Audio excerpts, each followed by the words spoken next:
Hello everyone, this is Anu Kumar. Welcome to Priya sir Vidyapeeth YouTube channel.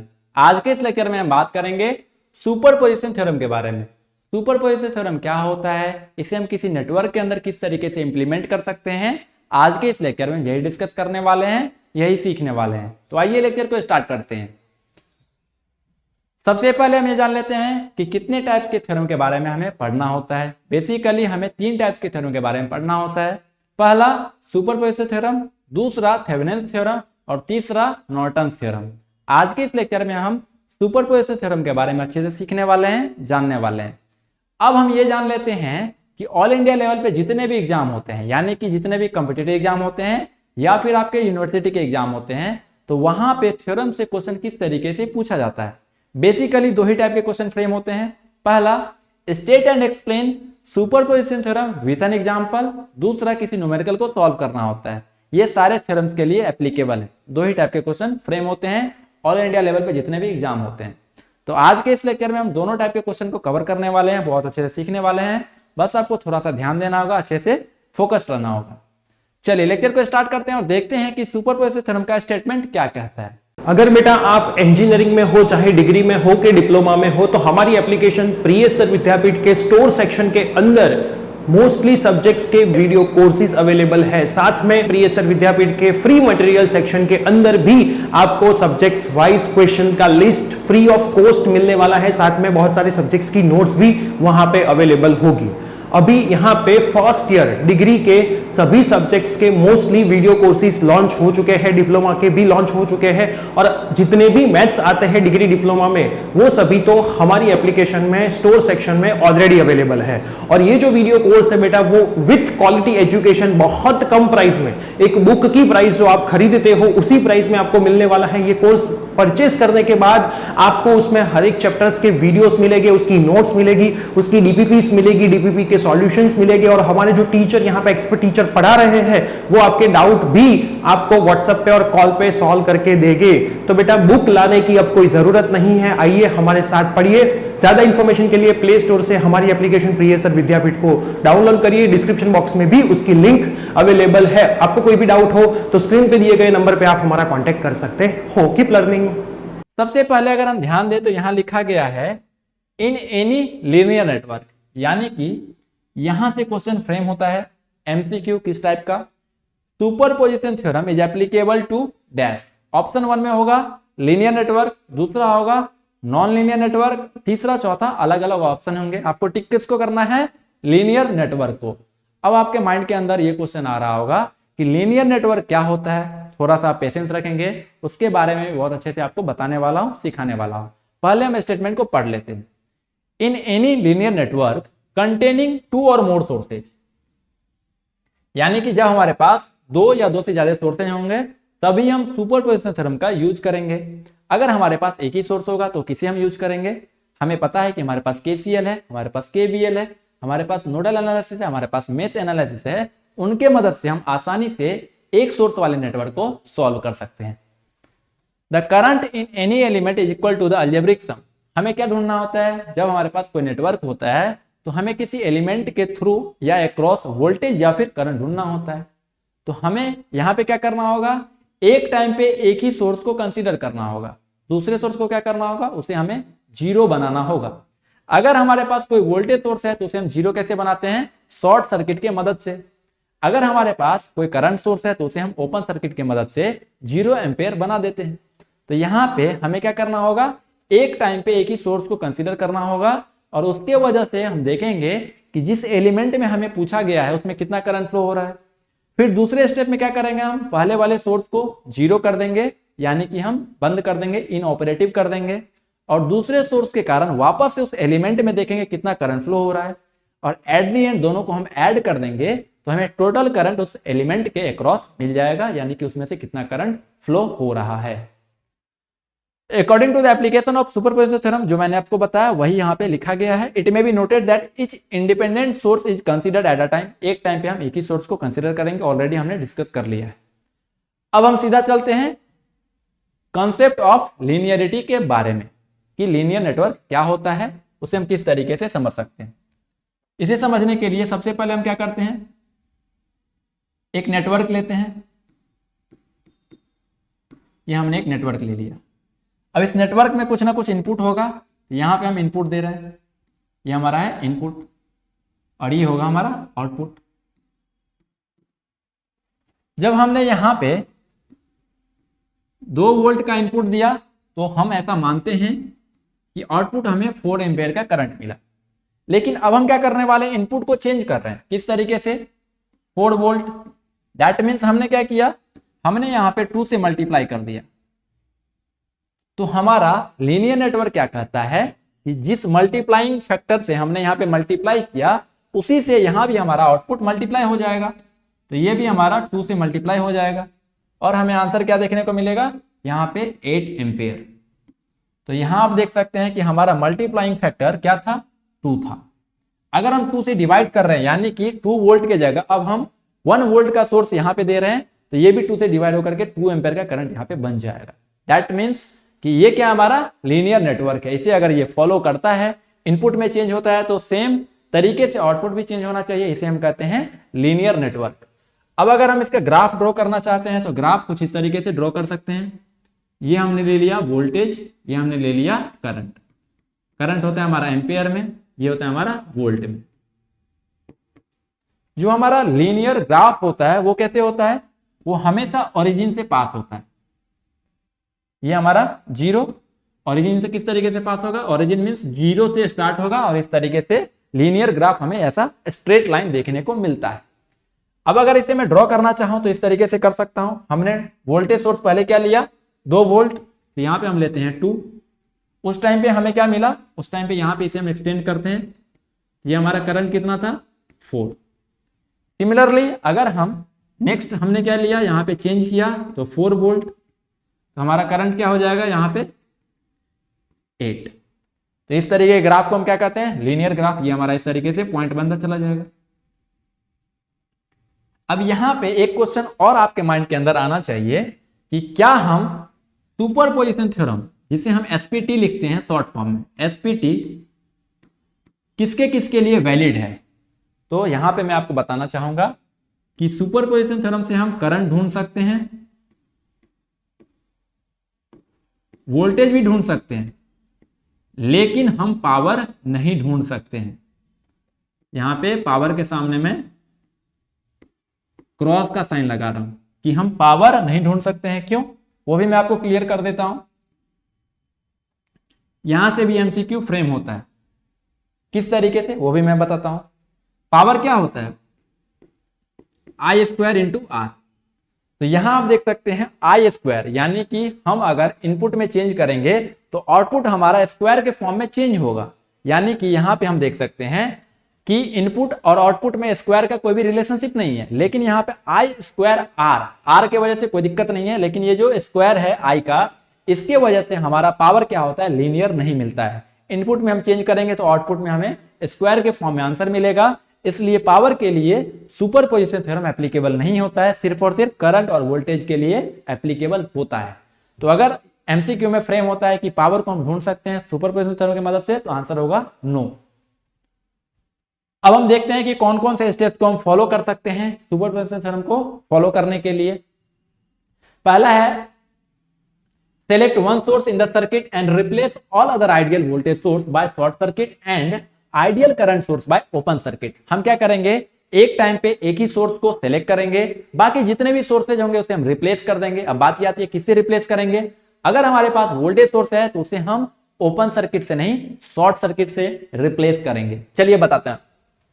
ये हमारे पास voltage source, ये हमने ले लिया 5 वोल्ट का वोल्टेज सोर्स है। इसे हम रिप्लेस कैसे करते हैं, शॉर्ट सर्किट से। शॉर्ट सर्किट कैसे हम रिप्रेजेंट करते हैं, इस तरीके से। ये हमारा शॉर्ट सर्किट, ये हो गया 0 वोल्ट। लेकिन अगर हमारे पास कोई करंट सोर्स है,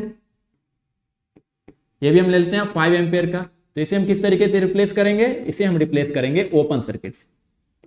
ये हो गया हमारा 0 एम्पियर, इसे हम लिखते हैं OC ओपन सर्किट, इसे लिखते हैं short circuit SC। Correct. Determine the voltage और current through the desired element branch due to single source selected in step 1। यानी कि हमने क्या किया, हमने एक सोर्स को एक टाइम पे कंसीडर किया और उसके वजह से जो भी स्पेसिफाइड हमारे पास एलिमेंट था या फिर ब्रांच था, उसमें हमने करंट या वोल्टेज ढूंढ लिया। सेम स्टेप को फॉलो करते जाएंगे, एक को ऑफ दूसरे को ऑन, इस तरीके से करते जाएंगे और लास्ट में सभी का अलजेब्रिक सम हमारा टोटल आंसर होगा। इसे हम किस तरीके से फॉलो कर सकते हैं अभी मैं एक एग्जांपल के थ्रू आपको बहुत अच्छे से समझाने वाला हूं। सेम स्टेप को यहां पे बताया गया, repeat the above two step, यानी कि अब हमें क्या करना होगा, वापस से सेम स्टेप को रिपीट करना होगा और हमें कंटिन्यू सुपरपोजिशन को फॉलो करना होगा। अब बात यह आती है कि अगर हमारे पास कोई न्यूमेरिकल आता है तो हम क्वेश्चन को किस तरीके से सॉल्व करें। यहां से इस तरीके का क्वेश्चन अगर पूछा जाता है आपके यूनिवर्सिटी एग्जाम में तो नॉर्मली वो 7 मार्क में पूछा जाता है या फिर 4 मार्क में तो कंपलसरी रहता है, उससे कम का नहीं रहता है। तो अगर हम सबसे पहले इसके स्टेटमेंट को देखते हैं तो लिखा गया find the current flowing through the 20 ohm resistor. यहां पे आपको क्या देखना है, सबसे पहले 20 ओम रेसिस्टर। 20 ओम रेसिस्टर कहां है, यहां पे है। तो यहां पे हम देख लेते हैं करंट ढूंढना है, तो हम डायरेक्शन डाउनवर्ड भी ले सकते हैं अपवर्ड भी ले सकते हैं, कोई फर्क नहीं पड़ेगा। हमें क्या ढूंढना है, करंट। तो यहां हम लिखते हैं I इज इक्वल टू कितना होगा इस 20 ओम रेसिस्टर में, यूजिंग द सुपरपोजिशन थ्योरम। हमें क्या करना है, सुपरपोजिशन थ्योरम की मदद से ढूंढना है 20 ओम रेसिस्टर में कितना करंट फ्लो होगा। सबसे पहला स्टेप क्या होगा, अभी मैंने आपको बताया कि एक टाइम पे एक ही सोर्स को लेना है। तो हम क्या करते हैं, वोल्टेज सोर्स को ले लेते हैं, करंट सोर्स को अभी ऑफ कर देते हैं। या फिर हम ऐसा भी कर सकते थे, करंट सोर्स को पहले ले लेंगे और वोल्टेज सोर्स को अभी ऑफ कर देंगे, कोई फर्क नहीं पड़ने वाला है। यहां पे एक चीज आप ध्यान देंगे कि मैं दोनों तरफ वोल्टेज सोर्स अगर ले लूं तो क्वेश्चन बहुत ही आसान हो जाएगा। अगर मैं दोनों तरफ करंट सोर्स भी ले लूं तो भी क्वेश्चन बहुत आसान हो जाएगा। लेकिन मैंने क्या किया, एक तरफ करंट सोर्स दूसरे तरफ वोल्टेज सोर्स इसलिए लिया ताकि आपको कॉन्सेप्ट अच्छे से समझ में आए। कोई भी क्वेश्चन आपको दिया जाए तो सुपरपोजिशन थ्योरम की मदद से आप आसानी से सॉल्व कर सकते हैं। तो सबसे पहले हम क्या कर रहे हैं, इसे ऑन रख रहे हैं, जैसे मैं लिख देता हूं ऑन, और इसे हम क्या करने वाले हैं, ऑफ। जैसे मैंने यहां पे ऑफ लिखा तो आपको पता चल जाना चाहिए ये ओपन सर्किट से रिप्लेस हो जाएगा और ये हमारा ऑन है, मतलब ये एज इट इज रहने वाला है। तो चलिए फिगर को अगर हम रिड्रॉ करेंगे तो फिगर हमारा कैसा होगा, फिगर हमारा कुछ इस तरीके से होगा। हमारे पास इस तरीके से रेसिस्टर हैं कनेक्टेड, इसे हम इस तरीके से ले लेते हैं। यहां पे हमारे पास एक रेसिस्टर है और यहां पे हमारे पास एक रेसिस्टर है 20 ओम का, और ये हमारा हो जाएगा ओपन सर्किट। तो हमने इस तरीके से फिगर को रिड्रॉ कर दिया। ये वाला लाइन हमारा आगे तक नहीं जाएगा क्योंकि वहां पे वो जाकर के डिस्कनेक्टेड होगा, कोई फर्क नहीं पड़ता। चलिए मैं इसको एक्सटेंड कर देता हूं, ठीक है। ये हमारा क्या है, ओपन सर्किट ओसी, यानी कि 0 एम्पियर यहां से करंट फ्लो होगा। अब जितनी वैल्यू थी उसे हम लिख लेते हैं। ये था हमारा आई थिंक 20 वोल्ट, ये 20 वोल्ट 5 10 10 20, उसे हम लिख लेते हैं। ये होगा हमारा 5 ओम, ये 10 ओम, ये भी था हमारा 10 ओम और ये था हमारा 20 ओम। इसमें हमें क्या ढूंढना है, करंट। अब हमें ढूंढना क्या था, हमें तो ढूंढना था 20 ओम में करंट यानी कि आई, लेकिन हम क्या कर रहे हैं, सिर्फ एक ही सोर्स को कंसीडर कर रहे हैं, दूसरे को ऑफ कर रहे हैं। तो उसे हम अभी जो करंट हमें मिलेगा उसे हम ऐसा मान लेते हैं कि वो हमें आई डैश मिलेगा। आप इसे I1 I2 कुछ भी एज्यूम कर सकते हैं। तो अभी हम क्या ढूंढने वाले हैं, I dash is equal to what. चलिए सबसे पहले अगर हम देखें इस फिगर में तो क्या क्या चीजें हम कर सकते हैं। आप इसमें मैथ एनालिसिस भी लगा सकते हैं, नोडल एनालिसिस भी लगा सकते हैं, कुछ भी कर सकते हैं। लेकिन मुझे इसमें बहुत आसान लग रहा है कि अगर मैं यहां पे नोड एज्यूम कर लूं तो क्या यह क्वेश्चन बहुत आसान हो जाएगा, यस बहुत आसान हो जाएगा। और यहां पे अगर हम रेफरेंस ले लेते हैं, रेफरेंस कितना होगा, 0 वोल्ट, यानी कि जिसे हम ग्राउंड भी बोलते हैं।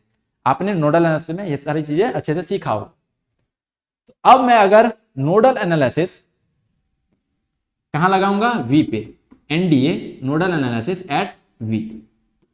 तो हमें क्या इक्वेशन देखने को मिलेगा, v ये प्लस से माइनस होगा तो इसे हम डायरेक्ट कैसे लिखेंगे, v माइनस 20 डिवाइडेड बाय क्या होगा, बीच का जो रेसिस्टर है वो, उसे हम लिखेंगे 5। देन आफ्टर प्लस का साइन, v नीचे कितना है हमारा, v के साथ देखना है कौन कौन सा ब्रांच कनेक्टेड है। पहला ब्रांच जो था उसे हमने लिख लिया, खत्म हो गया कहानी। दूसरा नीचे वाला ब्रांच कनेक्टेड है, तो v ये कहां पे कनेक्टेड है, 0 के साथ, तो इसे हम लिखेंगे v माइनस 0 डिवाइडेड बाय क्या आएगा, रेसिस्टेंस। तो डिवाइडेड बाय 10। उसके बाद क्या है, यहाँ पे अगर हम देखें तो ये तो ओपन सर्किट है, यहाँ कोई करंट फ्लो नहीं होगा। यहाँ अगर हम देखें तो V और ये वाला ब्रांच, यहाँ पे कोई करंट फ्लो नहीं होगा, ये नीचे के साथ कनेक्टेड है, यहाँ पे 0 वोल्ट है, तो V minus 0 divided by total resistance कितना होगा 10 और 20 दोनों सीरीज में है, तो नीचे हम उसे लिख लेंगे 10 प्लस 20 इज इक्वल टू क्या होगा 0। यहां पे मैं आपको एक चीज और समझा सकता हूं, क्या, चलिए, जब भी हम नोडल एनालिसिस लगाते हैं तो ऑलरेडी आपको पता होगा कि यहाँ पे हम करंट I1, I2 और I3 इस तरीके से एज्यूम कर सकते हैं, बिल्कुल। यानी कि जहां पे हम नोड कंसीडर करते हैं वहां से करंट को आउटवर्ड डायरेक्शन में हम स्प्रेड कर देते हैं। तो यहाँ पे जैसे ही हमने लिखा एनडीए एट V, तो सबसे पहले हम ऐसा भी लिख सकते थे, नोडल एनालिसिस मतलब क्या, जितने भी करंट है इस ब्रांच पे वो समेशन 0 होना चाहिए, आउटगोइंग है तो प्लस होगा, तो I1 plus I2 plus I3 is equal to 0। ये मैं समझाने के लिए आपको बता रहा हूं, आपको स्टार्ट यहीं से करना है। तो I1 का वैल्यू कितना होगा V माइनस 20 बाय 5, I2 का वैल्यू V माइनस 0 बाय 10, अगर हम बात करें I3 तो V माइनस 0 बाय 10 प्लस 20 यानी कि V बाय 30 हो जाएगा। अब अगर मैं तीनों का एलसीएम ले लूं तो हमें कितना मिलेगा, एलसीएम होगा 30, तो यहां मैं लिखता हूं 30। अब अगर मैं 5 से 30 में डिवाइड करूंगा तो 6 होगा, 6 से मल्टीप्लाई कर दूंगा तो 6V माइनस 120, तो यहां मैं लिखता हूं 6V माइनस 120। इतना तो आपको पता ही होगा। 10 से 30 में डिवाइड करेंगे आंसर आएगा 3, मल्टीप्लाई करेंगे 3V माइनस 0, तो यहां पे सिर्फ और सिर्फ हम लिखते हैं 3V, फिर हम लिखते हैं प्लस का साइन, यहां पे हमारा 30 नीचे है, 30 में डिवाइड कर रहे हैं तो आंसर आएगा 1, मल्टीप्लाई करेंगे V के साथ आंसर आएगा V, तो यहां हमने लिखा V इज इक्वल टू 0। जब ये 30 इसके साथ मल्टीप्लाई हो जाएगा तो 0 हो जाएगा आंसर, 6V 3V V यानी कि 10V minus 120 is equal to 0। V का वैल्यू हमें कितना मिलेगा, V का वैल्यू मिलेगा 120 डिवाइडेड बाय 10 यानी कि 12 वोल्ट। हमें क्या मिला, हमें अभी V का वैल्यू मिला, हमें तो ढूंढना था I1, तो चलिए हम इसके मदद से हम ट्राई करते हैं कि V1 को हम ढूंढ लें। जैसा कि हम जानते हैं ओम्स लॉ क्या कहता है हमारा, I is equal to V by R। I क्या होता है हमारा V बाय R, लेकिन यहां हमें क्या ढूंढना I1, तो चलिए हम I1 ढूंढने की कोशिश करते हैं। I1 is equal to V कितना मिला हमें 12, लेकिन R क्या होगा, R हमें वो देखना है कि जहां पे हमारा I1 करंट फ्लो हो रहा है। I1 करंट कहां पे फ्लो हो रहा है, हमने यहाँ पे क्या देखा I डैश ढूंढना है, ना कि हमें I1 ढूंढना। I1 तो ये रहा, हमें ढूंढना क्या है, हमें ढूंढना है I डैश। तो यहाँ पे हमारा रिप्रेजेंटेशन क्या होना चाहिए, I डैश होना चाहिए, ना कि I1 होना चाहिए, ठीक है। तो आपको ये ध्यान रखना होगा, यहाँ पे हमारा होगा I डैश। अब देखिए I डैश हम ढूंढ रहे हैं तो हमारे पास V का वैल्यू यहां से तो मिल गया, लेकिन R कौन सा लेंगे, R हम वो वाला लेंगे जहां पे हमारा ये करंट फ्लो हो रहा है। तो यहां अगर आप देखेंगे ये वाला जो करंट है हमारा I3 ऐसे फ्लो होगा, ऐसे फ्लो होगा, इधर तो जाएगा नहीं क्योंकि ये फिर ओपन सर्किट हो जाएगा, यहाँ पे करंट फ्लो नहीं होगा। तो ये इसके पास एक ही रास्ता है नीचे आने के लिए। तो क्या हम यहां से ये कह सकते हैं कि I3 और I डैश हमारा सेम होगा, यस, क्योंकि सीरीज में दोनों करंट सेम ही है, जो हमने एज्यूम किया था I3 वही हमारा I डैश भी है। तो यहां से हम लिख सकते हैं I dash is equal to क्या होगा, V हमारा कितना था 12 divided by V by R, V हमारे पास 12 मिल गया, R कितना होगा 10 और 20 का समेशन, क्यों, दोनों सीरीज में है इसलिए दोनों का समेशन। तो यहां से हम लिखेंगे 10 कलर चेंज 10 प्लस 20, तो यहां से हमें क्या आंसर मिलेगा 12 बाई 30, जिसे अगर आप सॉल्व करेंगे तो 0.4 एम्पियर करंट आपको देखने को मिलेगा। ये हमारा क्या हुआ I डैश।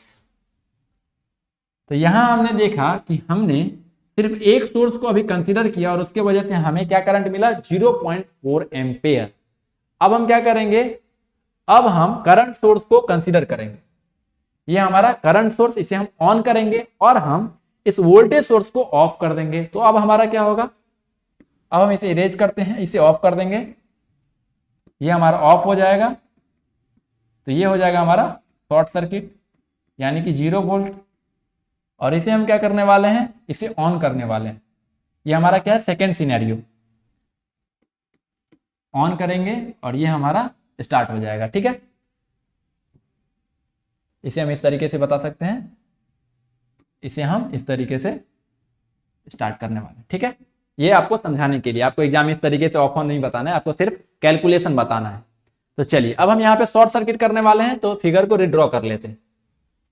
फिगर को जैसे हम रिड्रॉ करेंगे तो फिगर हमारा इस तरीके से शॉर्ट सर्किट का हो जाएगा। ये हमारा शॉर्ट सर्किट यानी कि 0 वोल्ट, और बाकी का फिगर एज इट इज हम ड्रॉ कर लेंगे। यहाँ पे एक था रेसिस्टर, यहाँ पे एक रेसिस्टर,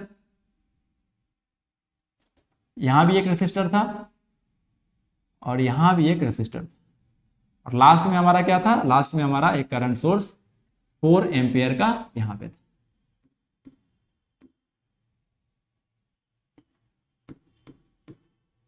ये वैल्यू था हमारा 5 ओम, ये था हमारा 10 ओम, ये भी था 10 ओम, और ये था हमारा 20 ओम।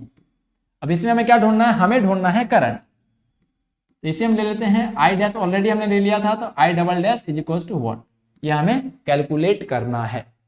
यहाँ पे हम बहुत सारी चीजें कर सकते हैं, मेष लगा सकते हैं, नोडल लगा सकते हैं, बहुत सारी चीजें आसानी से कर सकते हैं। लेकिन सबसे पहले हमें क्या दिखना चाहिए कि यहाँ पे अगर हम देखेंगे तो ये दोनों रेसिस्टर पैरेलल में है। किस तरीके से, एक पॉइंट यहाँ पे कनेक्टेड है, दूसरा वाला पॉइंट यहाँ पे कनेक्टेड है, तो ये दोनों हो जाएगा पैरेलल कनेक्शन। यहां मैं लिख देता हूं पैरेलल।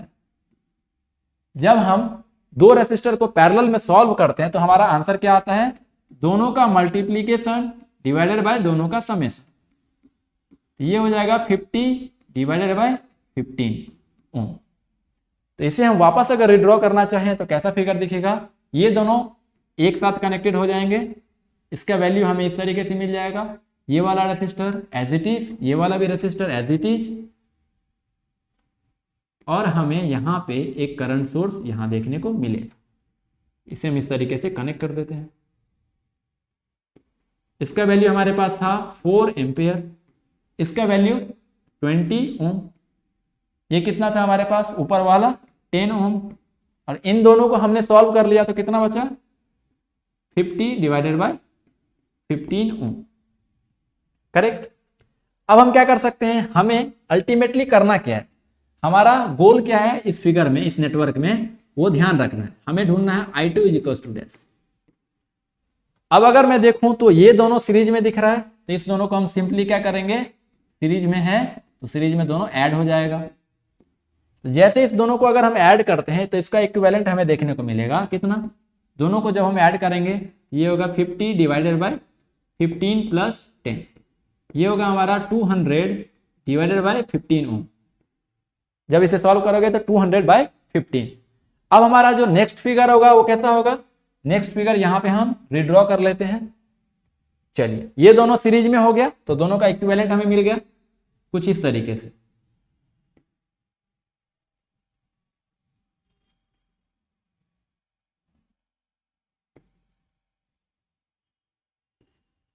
ये हमारे पास कितना है, ये है 200 डिवाइडेड बाय 15 ओम, और ये हमारे पास 20 ओम तो है ही, और ये हमारा क्या है 4 एम्पियर। आपने देखा होगा कि हमें जिस ब्रांच में, जिस रेसिस्टर में करंट ढूंढना है उसे हमें टच नहीं करना है, उसे हमें एज इट इज रखना है। बाकी के सारे एलिमेंट्स के साथ हम कुछ भी कर सकते हैं, यानी कि जो भी कॉन्सेप्ट लगा सकते हैं लगाइए, कोई दिक्कत नहीं है। लेकिन जिस ब्रांच में हमें करंट ढूंढना है या फिर वोल्टेज ढूंढना है उसे हम टच नहीं करेंगे, उसमें हमें कुछ भी नहीं करना है।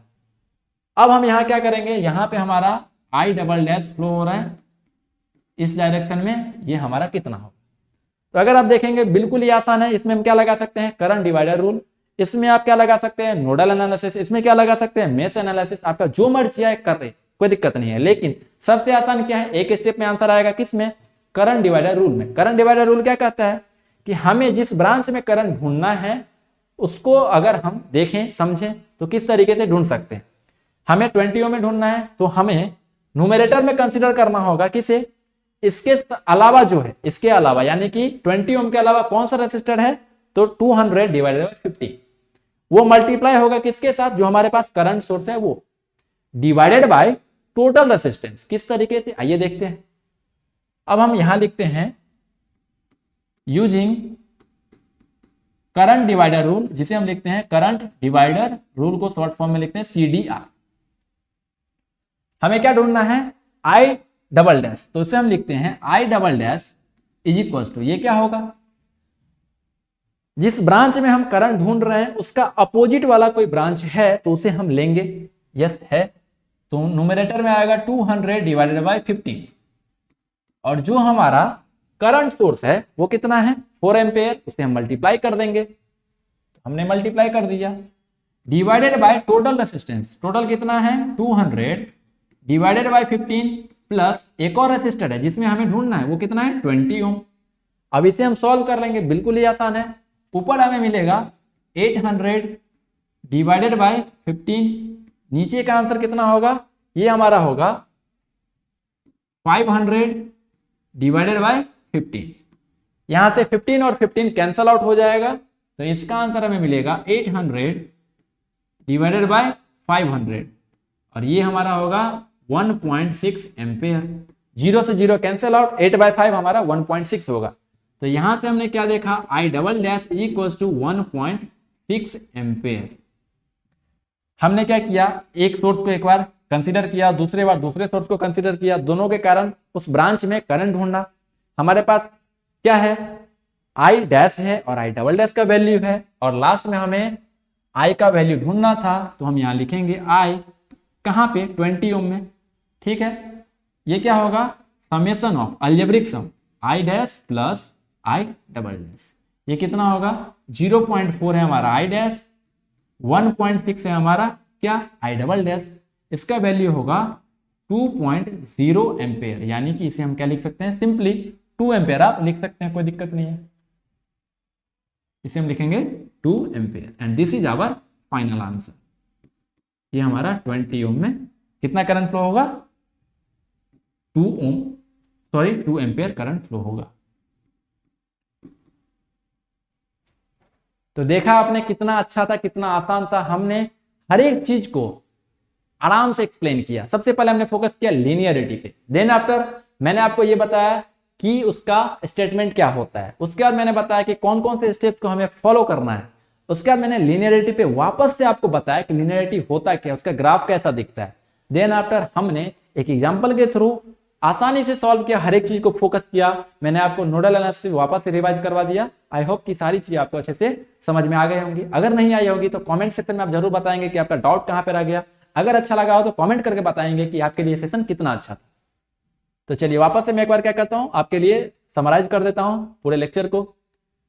सुपरपोजिशन थ्योरम क्या होता है, उसके स्टेटमेंट को हमने देखा, ये कहां पे एप्लीकेबल होता है, लीनियर नेटवर्क में। साथ में हमने क्या देखा कि 2 सोर्सेज या उससे ज्यादा होंगे तभी ये एप्लीकेबल होगा। देन आफ्टर हमने देखा कॉन्सेप्ट ऑफ लीनियरिटी। उसके बाद हमने ये भी सीखा कि एसपीटी यानी कि सुपरपोजिशन थ्योरम कहां पे एप्लीकेबल है, करंट और वोल्टेज ढूंढने के लिए, ना कि पावर ढूंढने के लिए। क्यों, उसका भी मैंने रीजन बताया, क्योंकि I2R होता है हमारा पावर। देन आफ्टर हमने डिस्कस किया स्टेप्स टू बी फॉलोड, किसके लिए, सुपरपोजिशन थ्योरम के लिए।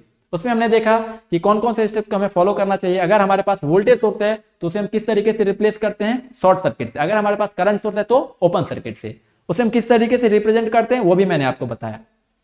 उसके बाद हमने देखा एग्जाम्पल के थ्रू किस तरीके से हमें क्या कैलकुलेट करना है। सबसे पहले हमने देखा 20 ओम में हमें करंट ढूंढना था, तो हमने क्या किया, एक टाइम पे एक ही सोर्स को कंसीडर किया 20 वोल्ट को, इसको ऑफ किया तो ये ओपन सर्किट से रिप्लेस हो गया। उसके बाद हमने देखा कि इसमें करंट फ्लो हो रहा था 0.4 एम्पियर। देन आफ्टर हमने क्या किया, इसे ऑफ कर दिया, उसे ऑन कर दिया। उसके बाद हमने यहाँ पे ढूंढा तो यहाँ पे हमें करंट मिला 1.6 एम्पियर और लास्ट में यहाँ पे जो एक्चुअल करंट फ्लो होना चाहिए वो क्या होगा, दोनों का समेशन। तो 1.6 प्लस 0.4 हमारा क्या आंसर आया, 2 एम्पियर। तो यहाँ आप देख सकते हैं कि हमारा आंसर 2 एम्पियर करंट यहाँ पे हमारा फ्लो होगा, किसमें, 20 ओम रेसिस्टर में।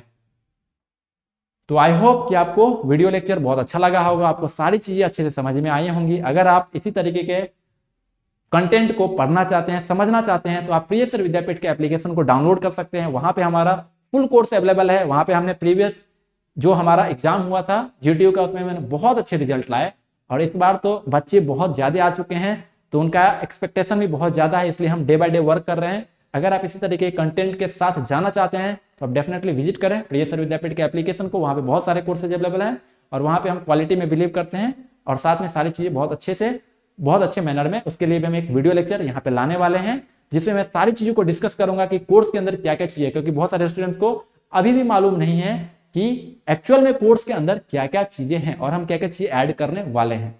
तो आज के इस लेक्चर को हम यहीं एंड करते हैं। अगर वीडियो अच्छी लगी तो कमेंट करके बताएं, लाइक करें, चैनल को सब्सक्राइब करें, अपने दोस्तों के साथ शेयर करें। Thank you. मिलते हैं अगले लेक्चर में। Bye bye.